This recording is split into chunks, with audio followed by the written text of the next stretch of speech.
So welcome everybody. This is the Humanities Team Conversations with God book club. We're reading Conversations with God by Neale Donald Walsch. We're on book 3. And last week we were reading chapter 5. And Nanette's plan originally was going to be to have some discussion about chapter 5 before we moved on to chapter 6. There still was some good discussion content available to us. So, and Nanette apologizes. She's at her sister's house and everyone is sick with the flu. So she won't be here today joining us. Yeah, I heard that. That's too bad. And they're all on medications. Yeah, I hadn't heard the medication part, but yeah, that is too bad. So, did anybody have any further thoughts about chapter 5 that they wanted to bring up or share?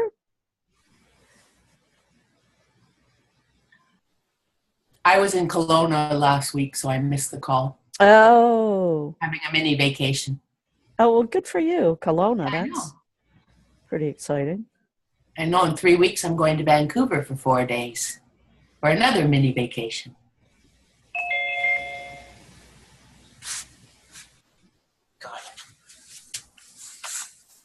I'm just trying to look back through chapter 5. So I am curious, is there anybody on the call today that had a feeling of not belonging here when they were little or not fitting in? I did. Did you? Yes, I was surprised that I didn't come out with gray hair and glasses because even though I was the youngest of a spectacularly dysfunctional family, I always had to be the parent.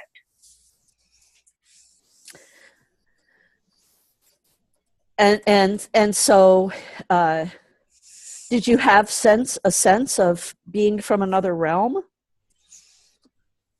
I always kind of knew that, and like I think in terms of numbers, and you know, I was born on the 20th day at 2:02 p.m. I weighed 6 pounds 7 3/4 ounces. It adds to 20. You know, my mother was born in the 20th year of the 20th century. My oldest brother Bill was born on the 20th day of February, and we're exactly 7 years and 7 days older. He's older than me, and we were definitely the bookends in the family. And yeah, so yeah. And I always talked to God. And when I was 7, I talked to God and I said, I don't understand what I'm doing here. And God said, well, you know, suffice it to say, her name is Grace and you were born in the Grace Hospital and your life partner is here and you will meet him and he will be spectacularly funny. And I've been with Scott for 40 years and he makes me laugh every day. He does a little gratitude dance, you know. And, you know, it turns out he's 1 year and 33 days older than me exactly. And when he was 7, he had the same dream. So he had the same dream about me the year before I had the dream. That's so beautiful. It's all a miracle, right? Like it's all a miracle. We're just blasting through the density now as we speak, right? Right. Yeah, that's really cool. I love that story. Yeah, the synchronicity of things is pretty interesting. Like when I was the day, so you know, so I knew from before I came out of the womb that there was someone here I was supposed to find, some kind of soulmate, spirit mate that was going to help me with my mission. And when I was in Alaska on a vacation in 1996, I came to Seward on a Wednesday. And Wednesdays is the day that my husband takes steam bath. Well, we take it together now, but back then, Wednesdays and Sundays are the days that he did steam bath. And he remembers sitting in steam bath that Wednesday with the feeling of, she's here. Like, because he'd been waiting for a long time. He'd been waiting for his soulmate to show up. And on that day, he had this feeling that she was here in town. And I was, in fact, here in town on that day. We never met each other that day, but, you know, it took another year or so and a half to meet him. But the connections are all there. This next chapter is going to really go into it in more detail. Does anybody else have any sharings relating to chapter 5 before we move on? I just want to say, Brenna, your daughter is beautiful, just like you. Such a pretty family you have. Yeah, I'm very blessed. I love them. They're my soul. They're my heart. She's my star. Her name is Soleil. We named her that because she shines. It's the sun. That's beautiful. And my son comes around too. He's my little bear. Anyway, thank you. I love them. So shall we just get into chapter 6 then? Everybody ready? Okay. Hi, can you hear me? I can. Okay, yeah, because I was talking and I was muted. Oh. So, yes, I have a couple of things to share. Okay. Which is when I went back to South Carolina where my home is, I live in Florida now, but I have all these things. And when I was in 4th grade, I found, you know, it's like archives there of my life. I found this picture that I drew when I was in 4th grade of this old woman that was sitting in a chair, and there were like lights coming out of her, you know, like her aura, and there were colors coming out of her, like her chakras and everything. And I was blown out of my mind. So apparently when I was in 4th grade, I see all this now, but apparently I had been seeing that through my younger years. Mm-hmm. Because that was amazing to me that I drew something like that. Beautiful. That was one thing. And then the other thing is that what I see about God is that, well, he's got a sense of humor, but also you don't know what to expect. You should always expect the unexpected. And wait, let me think of where I'm going with how I want to go with this. So definitely with what we're talking about, the timeline has been changed. What used to be 50 is now like 30. You know, it's like there's a shift in the timeline. Well, at least 10 years, people are living like 100 or over 100, and things are different. And the reason I bring this up is that I've been in this relationship with someone who's 20 years younger than me. And I would think that would be insane if I went into my mind or I judged it or something. But what's interesting is in all this time when I first came in, he was really scared of energy work, and I couldn't do energy work on him, and, you know, and this kind of thing, because he didn't understand any of that. And the morphogenic field is getting so thick that it's so layered that this weekend I went over and we were together, and he wanted me to watch, you know, I've talked to him about Drumbolo and the flower of life and everything. And he was, you know, he wood burns, and he was drawing the flower of life, and he was drawing all these things, you know, all these things. But basically he said, oh, I found this really great stuff. And he wanted to watch sacred geometry. And then we went to this metaphysical store, and he said, what's this about the chakras? Okay, so that's what I want to, I mean, so that really blew my mind. So anyway, I thought that was a nice story to share. And like that other woman, my brother and I, we have the same birthday. We were born 6 years to the 9th month of my parents' wedding anniversary at the same time, 6 years apart. I was his 6th birthday, but the same day, the same time. That's funny. Yeah. Beautiful. So those are my stories. Well, thanks for sharing, Anne. You're welcome. I love that the boyfriend is opening up. That's beautiful. Yeah, it really is. And you know, between soul connection, what I'm realizing is there isn't an age. When you're soul connected to somebody, there is no age if Right. it's a soul connection. Yeah. Yeah. Okay.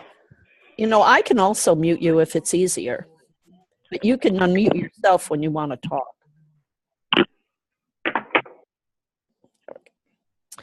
Anybody else before we go on to chapter 5? I mean 6? No? Okay.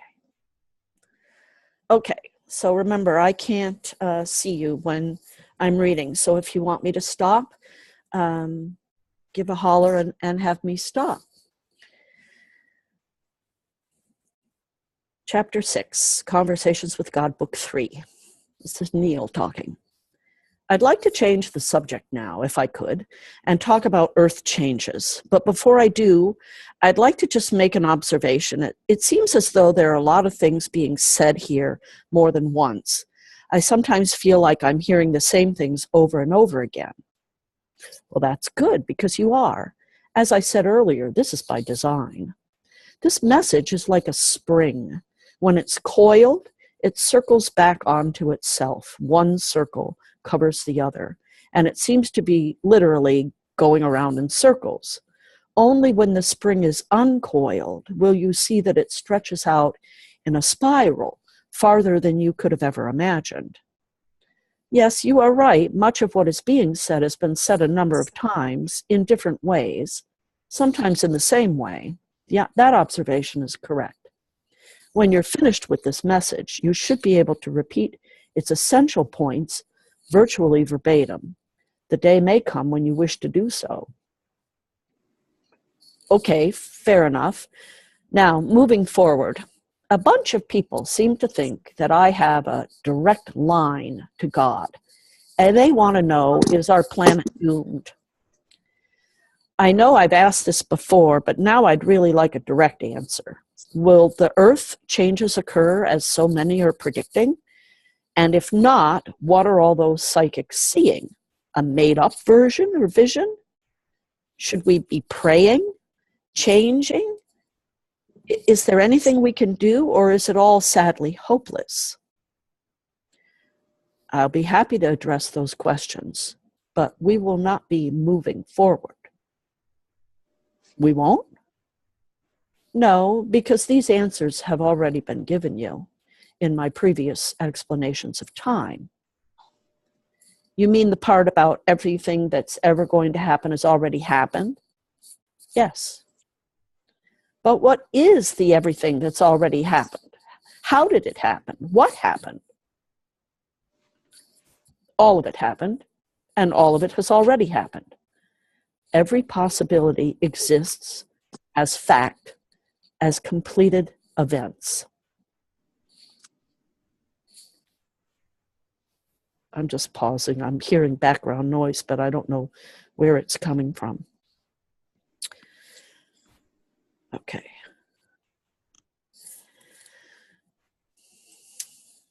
Every possibility exists as a fact, as completed events. How can that be? I still don't understand how that can be. Okay, I'm going to put this in terms to which you can better relate. See if this helps.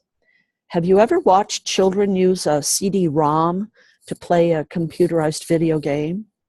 Yes. Have you ever asked yourself how the computer knows how to respond to every move the child makes with the joystick? Yes, actually, I have wondered that. Well, the answer is it's all on the disk. The computer knows how to respond to every move the child makes because every possible move has already been placed on the disk, along with the appropriate response. Well, that's spooky. That's almost surreal. Well, what, that every ending and every twist and turn producing that ending is already programmed on the disk? There's nothing spooky about that. That's just technology. And if you think that the technology of video games is something, wait till you see the technology of the universe. Think of the cosmic wheel as that CD-ROM. All the endings already exist. The universe is just waiting to see which one you choose this time. And when the game is over, whether you win or lose or draw, the universe will say, do you want to play again? Your computer disk doesn't care whether you win or not, and you can't hurt its feelings. It just offers you a chance to play again. All the endings already exist, and which ending you experience depends on the choices you make. All right, so God is nothing more than a CD-ROM? Well, I wouldn't put it that way exactly. But throughout this dialogue, I have been trying to use illustrations that embody concepts that everyone can hold in their understanding. So I think the CD-ROM illustration is a good one. In many ways, life is like a CD-ROM. All the possibilities exist and have already occurred. Now you get to select the one you choose to experience. This relates directly to your question about earth changes. What many psychics are saying about earth changes are true. They have opened a window onto the future, and they have seen it. The question is, which future have they seen? As with the end of the game on the CD-ROM, there's more than one version. In one version, the earth will be in upheaval. In another version, it won't. Actually, all of the versions have already happened. Remember, time? I know, time does not exist. That's right. And so everything's happening at once. Right again. All that has ever happened is happening now, or ever will happen, exists right now. Just as all the moves in the computer game exist right now on that disk.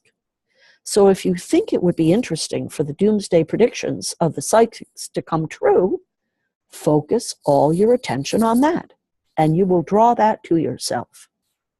And if you think you would like to experience a different reality, focus on that. And that is the outcome you will draw to you. So you won't tell me whether Earth changes will occur or not. Is that it? I'm waiting for you to tell me. You will decide by your thoughts, words, and actions. Well, how about the year 2000 computer problem? There are those that are saying now that we're going to be calling the Y2K glitch. It's going to cause great upheaval in our social and economic systems. Will it be? Well, what do you say? What do you choose? Do you think that you have nothing to do with any of this? I tell you that would be inaccurate. Won't you tell us how this turns out? I'm not here to predict your future, and I will not do that. This much I can tell you. This much anybody can tell you. If you are not careful, you will get exactly where you are going. If, therefore, you don't like where you're headed, change direction. How do I do that? How can I affect such a large outcome? What should we do in the face of all of these predictions of disaster by persons of psychic or spiritual authority? Go inside. Search your place of inner wisdom. See what this calls on you to do, and then do it. If that means write your politicians and your industrialists, asking them to take action on environmental abuses that could lead to earth changes, then do it. If that means bringing your community leaders together to work on the Y2K problem, do it. And if that means just walking your path, sending out positive energy every day and keeping those around you from falling into a panic which brings on a problem, do it. Most important of all, do not be afraid.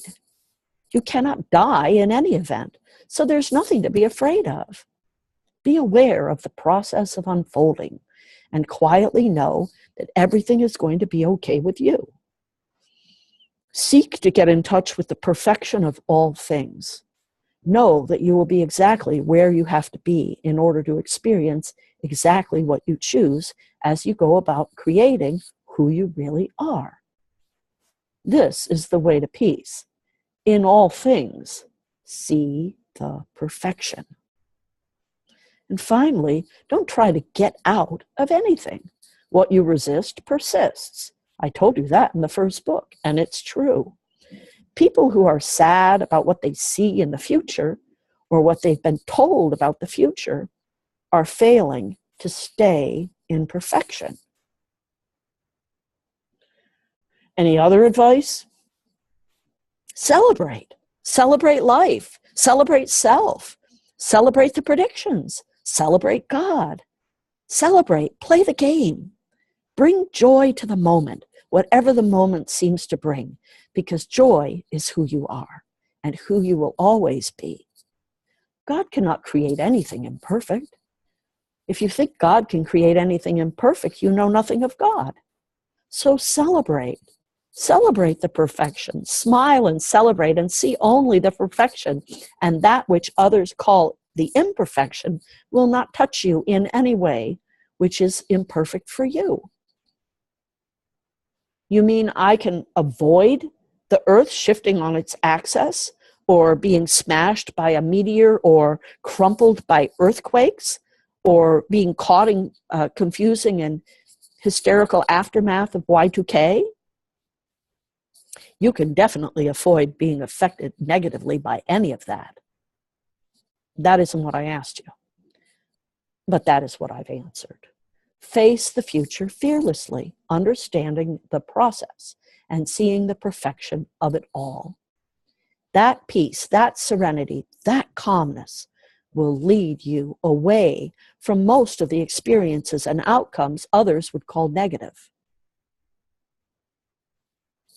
What if you're wrong about all this?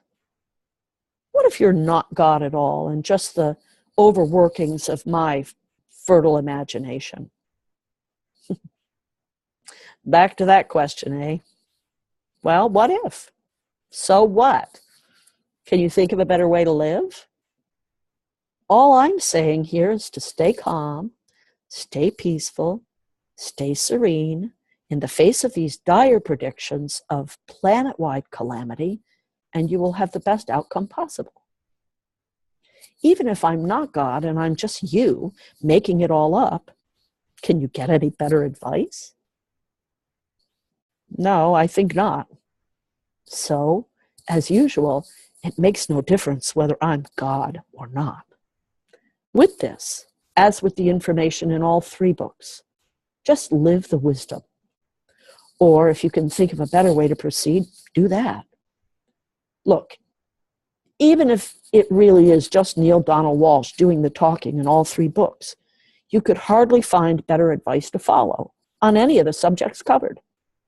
So look at it this way. Either I'm God talking, or this Neale fellow is a pretty bright guy. What's the difference? Well, the difference, if I were convinced it was really God saying things, I'd listen more closely. Oh, bananas. I've sent you messages 1,000 times in 100 different forms, and you've ignored most of them. Yeah, I suppose I have. You suppose? Okay, I have. So this time, don't ignore. Who do you suppose brought you to this book? You did. So if you can't listen to God, listen to yourself. Or my friendly psychic. Or your friendly psychic. You're kidding with me now, but this does bring up another subject I wanted to discuss. I know. You know? Of course. You want to discuss psychics. How did you know? I'm psychic. Yeah, I'll bet you are. You're the mother of all psychics. You're the chief honcho, the top banana, the big cheese. You're the man, the boss, the unit, the chairman of the board. My man, you've got it right. Give me 5. Cool, brother, right on. So what I want to know is, what is psychic power? Okay. You all have what you call psychic power. It is truly a 6th sense, and you all have a 6th sense about things. Psychic power is simply the ability to step out of your limited experience into a broader view, to step back, to feel more than what the limited individual you have imagined yourself to be would feel, to know more than he or she would know. It is the ability to tap into the larger truth all around you, to sense a different energy. How does one develop this ability? Well, develop is a good word. It's sort of like muscles. You all have them, yet some of you choose to develop them, whereas in others they remain undeveloped and far less useful. To develop your psychic muscle, you must first exercise it, use it every day, all the time. Right now, the muscle is there, but it's small and it's weak. It's underused. So you'll get an intuitive hit now and then, but you won't act on it. You'll get a hunch about something, but you'll ignore it. You'll have a dream or an inspiration, but you'll let it pass, paying it scant attention. Thank goodness you did pay attention to the hit you had about this book, or you wouldn't be reading these words right now. You think you came to these words by accident, by chance? So the first step in developing psychic power is to know that you have it and to use it. Pay attention to every hunch you have, every feeling you feel, every intuitive hit you experience. Pay attention and then act on what you know. Don't let your mind talk you out of it. Don't let your fear pull you away from it. The more that you act on your intuition fearlessly, the more your intuition will serve you. It's always there, only now you're paying attention to it. So I want to pause for a second. I need to clear my throat. And then before we get off into the psychic thing, I thought maybe we'd want to stop and talk about time.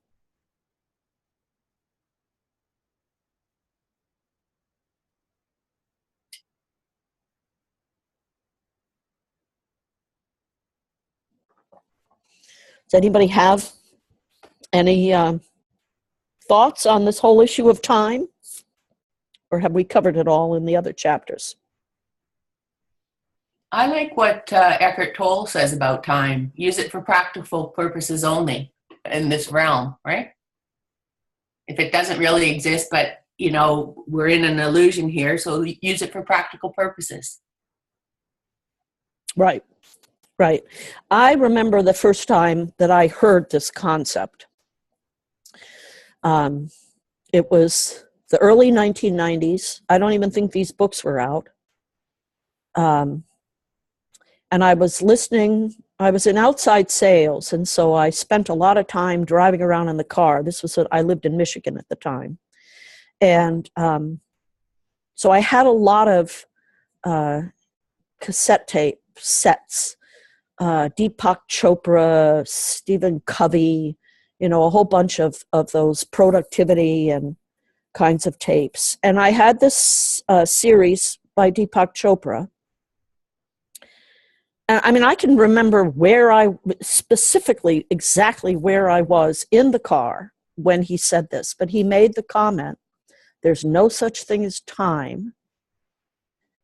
Time exists, everything's happening at once, and time exists in order for us to experience the physical realm. And it just absolutely blew me away, because I knew when I heard those words that they were the truth. They were the ultimate truth, that time doesn't exist and that everything's happening at once. And for me, that was a life-changing moment. And I've carried that with me on a daily basis. I mean, I live with that understanding that time it's an illusion and that all choices exist. And that's part of why I wanted to have this conversation, that everything's already happened. Because sometimes I'll say that in terms of what's happening politically, and people will not really understand what I mean. But when we look at what's happening in America right now, it's really easy to get kind of bogged down in the minutia of the daily events. And when we bring this teaching to it, and we realize that whatever's going to happen has already happened, and that the role that we have to play here is in being what we understand ourselves to be, our best true self, and to make our choices and to participate in this, you know, activity that we're in America anyway. It's really up to us to bring our own energy to it. And that by doing that, it will turn out exactly as we want it to turn out.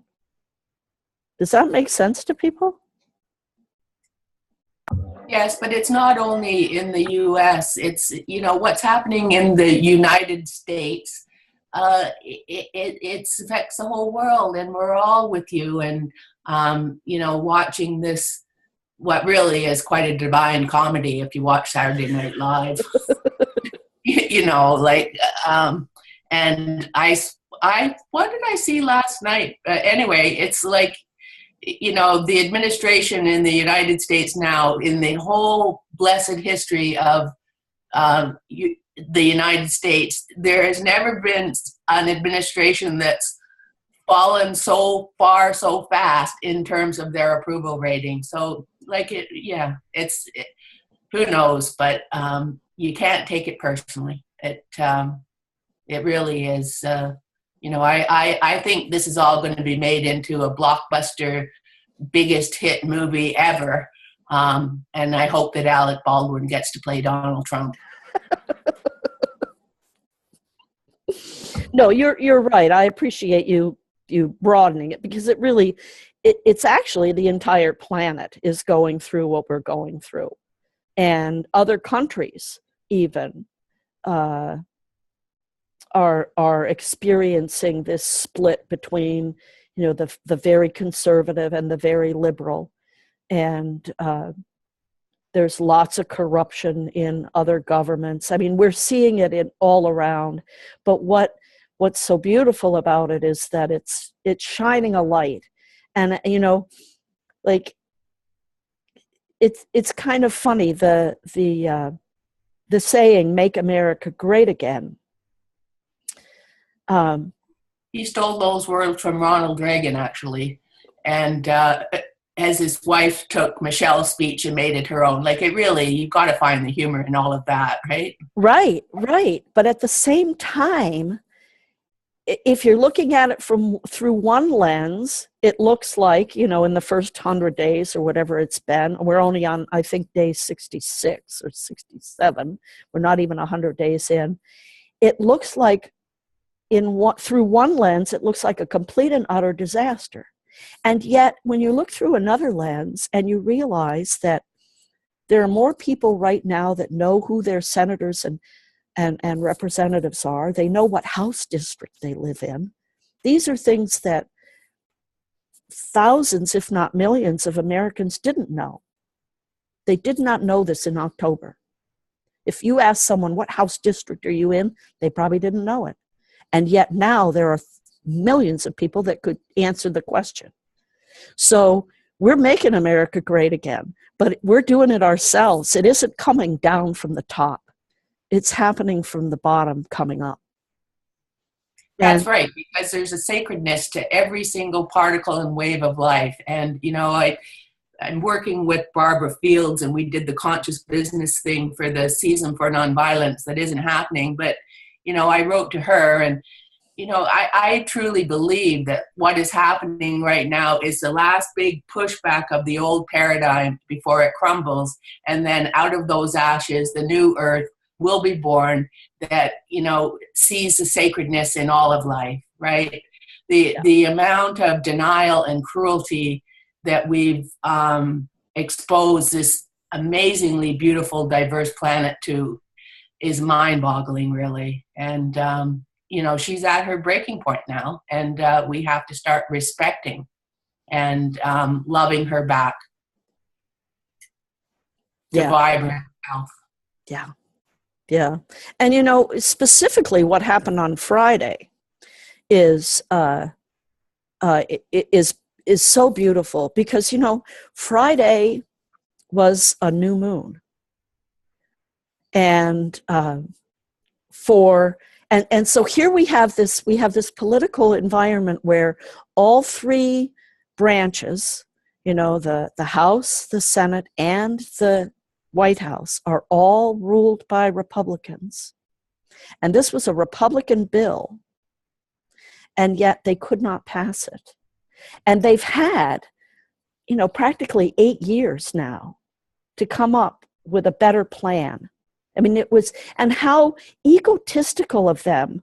Originally, they were going to hold the vote on Thursday, and Thursday was the 7-year anniversary of the bill being voted in, the ACA bill being voted in. And so how egotistical for them to rush this thing, get to Thursday, and then not have the votes, decide they're going to wait a day. I mean, for them to want to do it on the anniversary, and I know we've all seen those pictures of those men all standing around laughing. You know, it's and at the same time, what I see through the lens I look through is I just see, like, it's like divine retribution, basically. You know, here you've done all these things, and you've said for 7 or 8 years that, you know, it's horrible and we're going to repeal it, and you control everything, and you still can't repeal it. And I mean, it's just, and for the final thing to happen on a new moon, it's like the universe is smiling at all of this. I'm so moved by it. It's amazing. Well, it's like in Unity, I love Silent Unity, and, you know, I just love them. But, you know, Myrtle Fillmore, 150 odd years ago, it's like, you know, you have to have divine faith. You have to be divine strength. You have to hold divine wisdom. You have to hold divine love. You have to, you know, hold divine power and hold divine imagination. This is your visioning is more powerful than your eternal innocence was ever led to believe. You know, you are more powerful beyond anything you've ever been programmed to believe.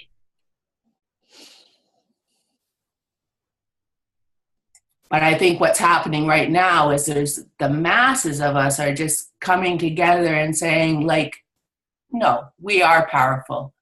And, you know, we can create the world we want to see, not the world just a very few small percentage of humanity wants to see.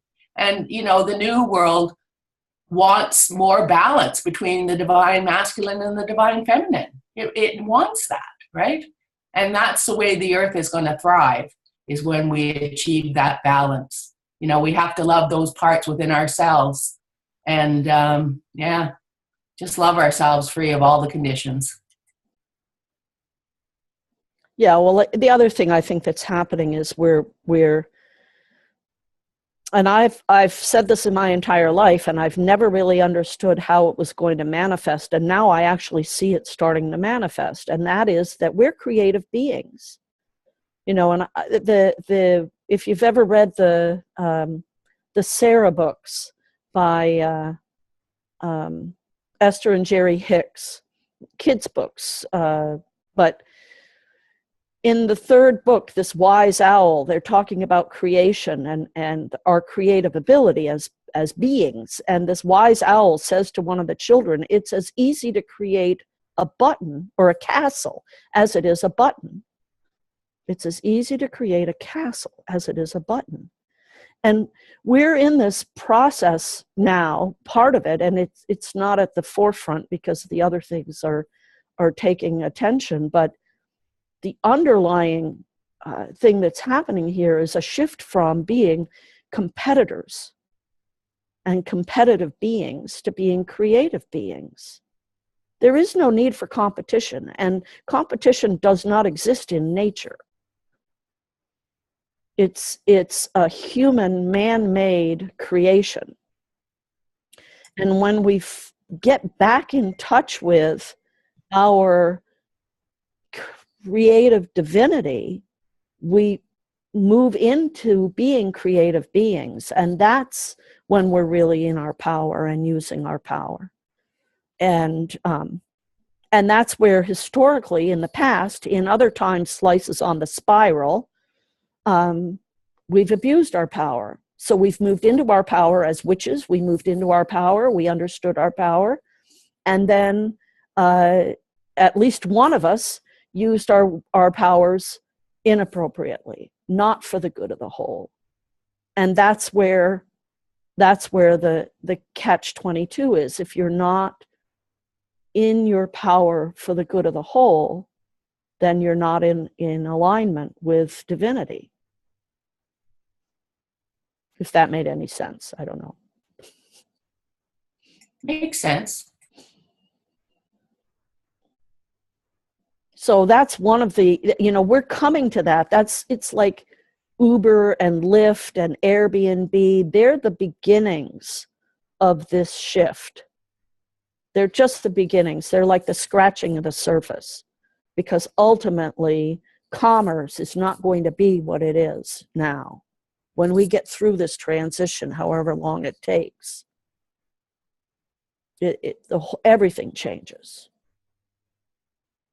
And so one of the things in this chapter that we're reading about psychics that it brought to mind for me was, and I can't remember the actual psychic who said it, but there was a very well-known psychic that predicted that Obama would be the last elected president. And now we know he's not the last elected president, but if this election ends up being declared invalid, I don't know. I've just been sitting with that. There was a lot of psychic stuff that came up prior to the election. Lots of different psychics had all kinds of different things, and none of it seemed to come to fruition. And I've been pondering that. And I've always had that one in the back of my head, that Obama was the last elected president. And I've always wondered about that. What did they see that led them to that? And so I just think it's interesting that this chapter is getting into psychics and how that all works. May I reflect on that, Linda? I would love you. Yeah. Okay, so Barack Obama was the 44th president of the United States of America, and that's an 8, so that's the infinity loop. And Donald Trump is the 45th president of the United States, and that's a 9, and that's a completion. And we're in a 1 year, so it's all, if you look at it in terms of frequencies and numbers, then I see what they were saying. Yeah. I think a lot of people would argue that he's even a legitimate president, considering what they're finding as far as some of the connections between him and other governments. So I don't know. I would just argue if he's even really a legitimate president. Well, right, which would then, that's supported by the psychic prediction of he was the last elected president. That would fulfill that. So, but if you take it a step further, then if he was the last elected one, and we're looking at it right now, what does that mean for the future? If we end up declaring the one we've got, the 9 one, the 45th one, if we end up declaring that election invalid, and the psychic said, well, so was the psychic just saying he was the last one elected under the old way, maybe? Maybe we're going to birth a new way to elect our president. I mean, I don't know. That's part of the mystery. It was part of the mystery is, but we could move into a world government that works for everybody, where we truly do respect the sacredness of all life. Like, the climate deniers, the billionaire climate deniers, it's our most vulnerable among us, like what's happening in the Sudan. Like Scott and I gave money to them last week. Like it's just so sad. Like this in the human genome, the denial is just so strong. And but it's the most vulnerable among us that are the most affected by this climate change. And the earth can't take it. Like, she's a living being and she can't take it. And I really pray, Brenna, that sooner as opposed to later, this whole thing gets declared a sham. You said something just then that just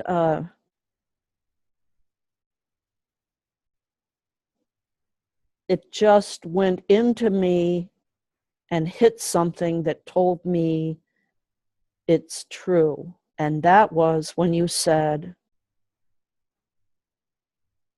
something about a world government.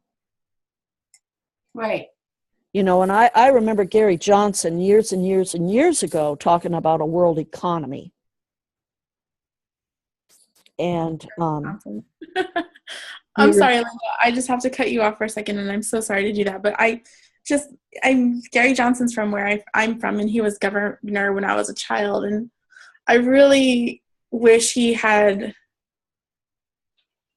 some good ideas as libertarian, but I was just so disappointed. I was so I felt like he ripped the skin off of democracy with his behavior during this past election. I was so disappointed in him. Just have to add that. No, well, and then I'm not thinking of the same one. Oh, okay. This was someone who ran for president years ago. Oh, okay. Years and years ago, and was talking about a world economy. And then he went and he had an affair, and that's what got him derailed from being able to run.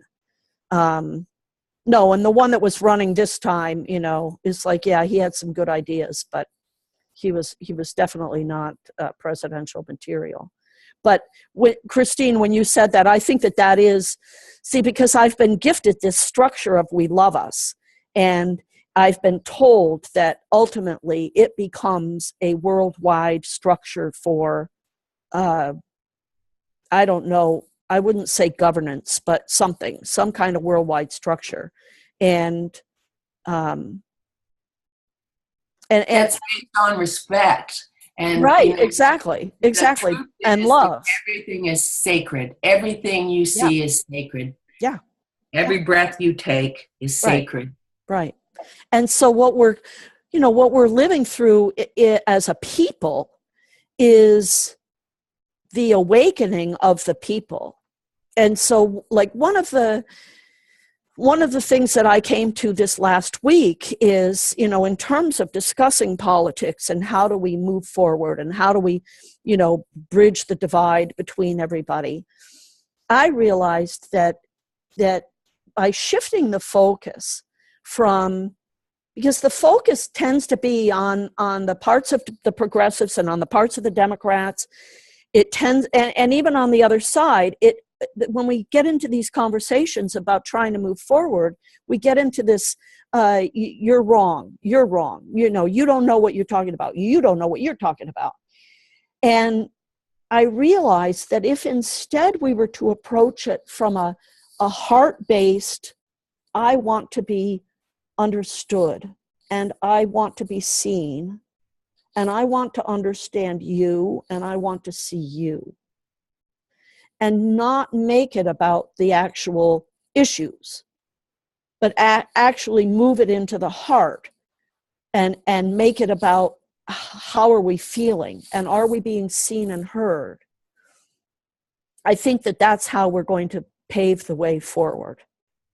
Because I don't think it's going to get done by pointing fingers and trying to fact each other, check each other into reality. It's that isn't how it's going to happen. People are going to have to wake up. Way. Yeah, that's the old way. And many, many years ago, I did a book called, it was a 12-week program called The Presence Process by Michael Brown. And, in it, he talks about pointing a finger of blame means that you're being lame. Right? You are being lame. And if you notice the human heart and earth, they have the same letters, right? It's we're all divine, and the innocence has been programmed to believe something else. And so it's now the vulnerability of the innocence that is where the magic lies. And I think there's enough of us waking up to that it is going to help the earth, and the earth will survive.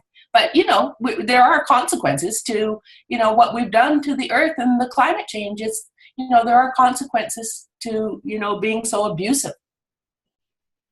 On the other hand, remember, there's no such thing as time. So whatever we've done, it's already happened.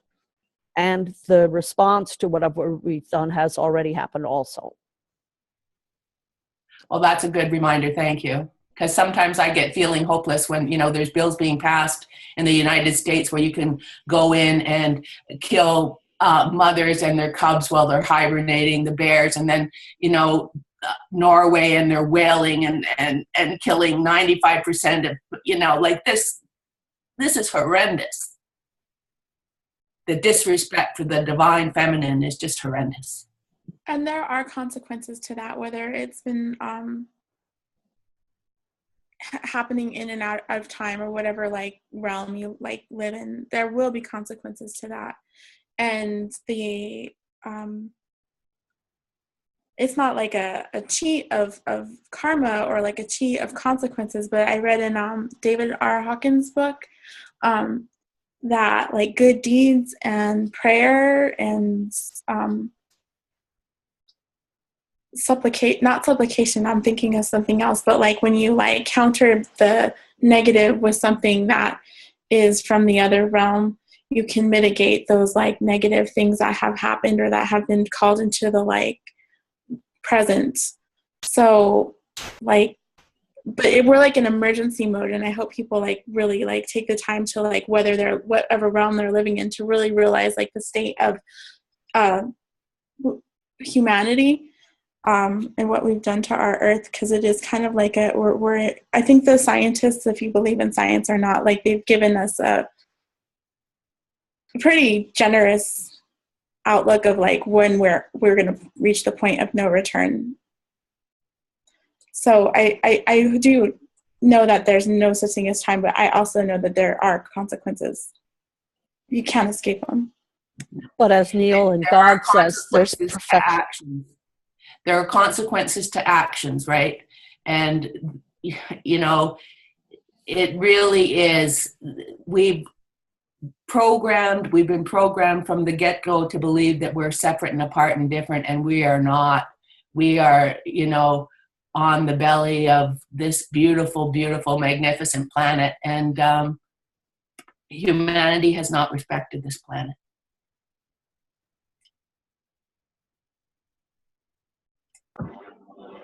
Can I tell you a story about psychics?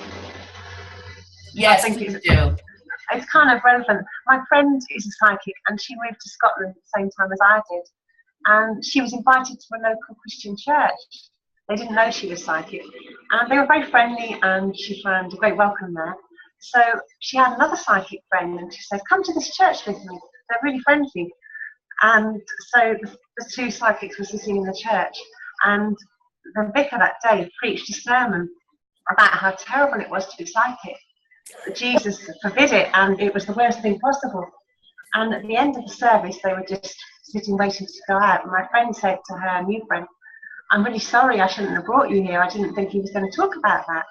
And the friend said, "It's quite okay. I'm very happy to have been here." So then the vicar welcomed them at the door and said, "I do hope you enjoyed the service." And the new lady said, "Yes, I found it very interesting, thank you, but I'm a little bit concerned because there's a man standing behind your left shoulder and he's telling me that there's a very dangerous electrical fault in your kitchen." And the vicar's face dropped. And the two friends walked out, and she was very calm.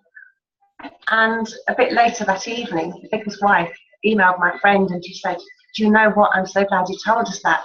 If we hadn't have gone back to the kitchen, something dreadful would have blown up." And I just thought that was so nice. She didn't judge the vicar for making that sermon at all. Yeah, and she still assisted. She was loving compassion. And I bet he woke up a little about psychics. Yeah, I hope so.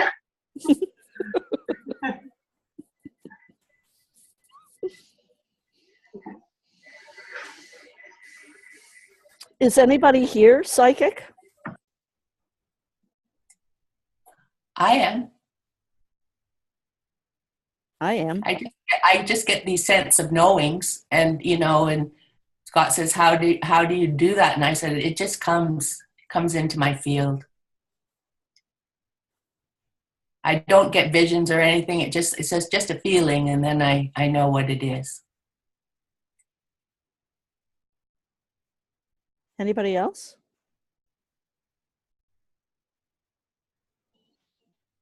Well, I am too.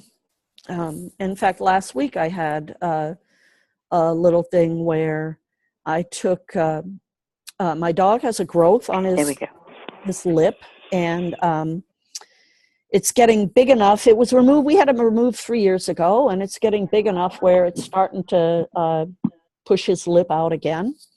So I went up and, I called to schedule the appointment, and his regular vet has moved. So she moved to Washington State, so she's gone. And she's been his vet since he was, 8 weeks old. So that was a little disturbing to me, but I thought, well, you're going to have to deal with getting a new vet anyway. So I went and we had the pre-op appointment on Monday, last Monday. And it might have been 2 Mondays ago now.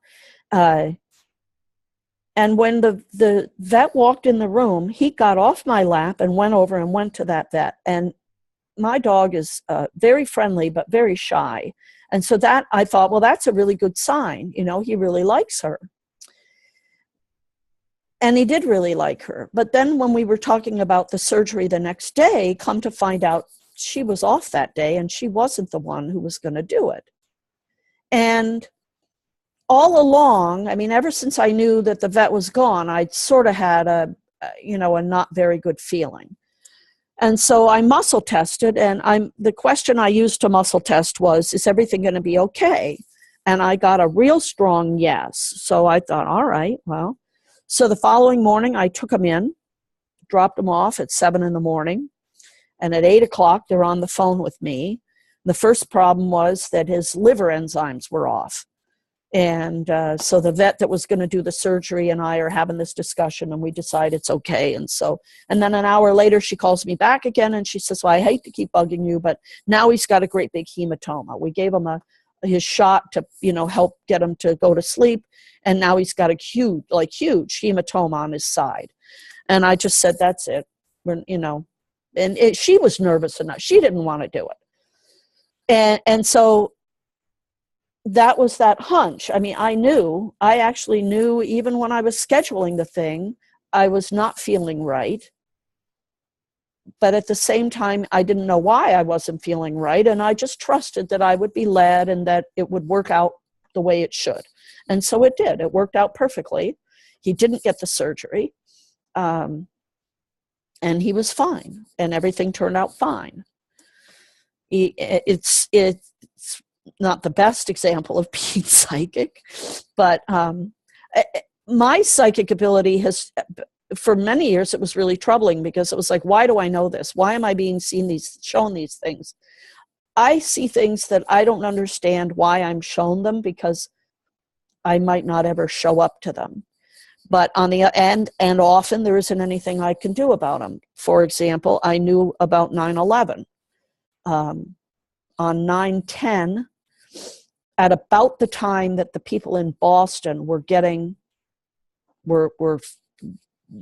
ready, I was at a friend's house and we were having a conversation and we were talking about Los Angeles and earthquakes in Los Angeles. That's what the conversation was. And all of a sudden, out of my mouth came these words. I said, well, I'll tell you one place I wouldn't want to be. I wouldn't want to be in New York City because that's all tunnels and bridges. And then in the next morning at 5 a.m. or whatever it was when I got up, the one tower was already involved. And it was like, and everybody looked at me that night. They were like, we're talking about LA. And I go, yeah, I don't know. I have no idea why all of a sudden I'm talking about New York. I can't tell you. But they called me in the morning and they were like, hey, I guess I know why you were talking about New York last night. So sometimes if you're a psychic like that, it's not, it's like, I don't know sometimes why I have the skills that I have. And sometimes it makes me not want to have them. Like I see car wrecks, I see all kinds of stuff. Sometimes it's helpful, sometimes it isn't.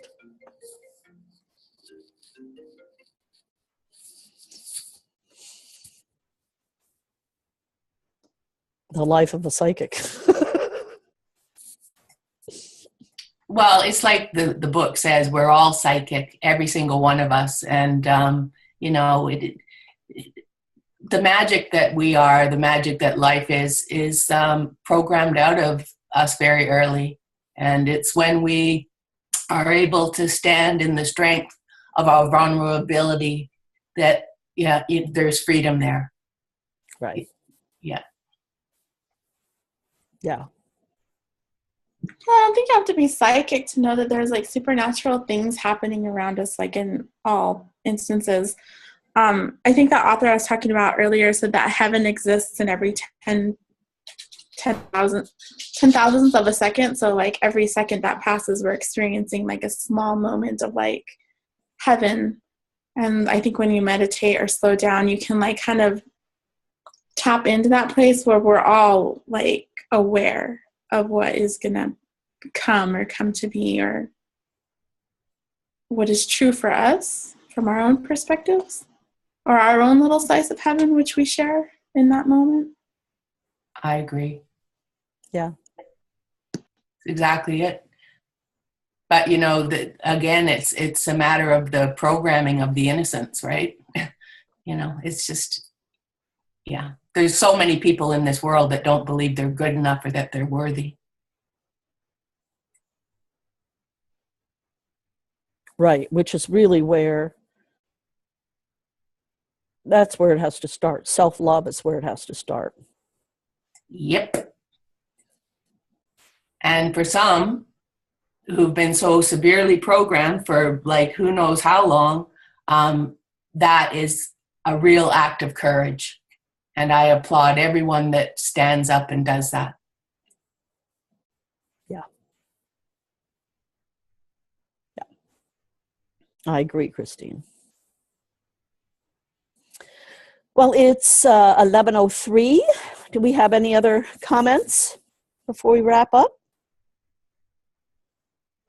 Next week, we're going to have a new person, Stefana. She's a Romanian who's studying in England right now. And she was working, I think, with Carol. And then anyway, she's going to be joining us next week. And she's, I think part of her dissertation is she's looking at people who like use our book club and, you know, Humanities Team website and all these self-help websites as, or not self-help, they're like, I don't know what we call ourselves, just the Awakening Team or the Culture Keepers, whatever. But anyway, so yeah, I'm excited that our club is growing, and I've been posting on HT Canada's webpage, the book club, and on my own personal page. So hopefully we're going to grow this club. Sounds great. Yeah. No, I love this book club. It has become a very special thing. I love like hanging out with you as well. Thank you. All of you. All of you. Yeah, exactly. I'm so grateful. Well, I'll say thank you all for coming, and I'll get Nanette the recording and she can put it up, and we'll see you all next week. Bye, everyone. Have a great week. Bye. Thanks, Brenda. Bye. Bye. Bye.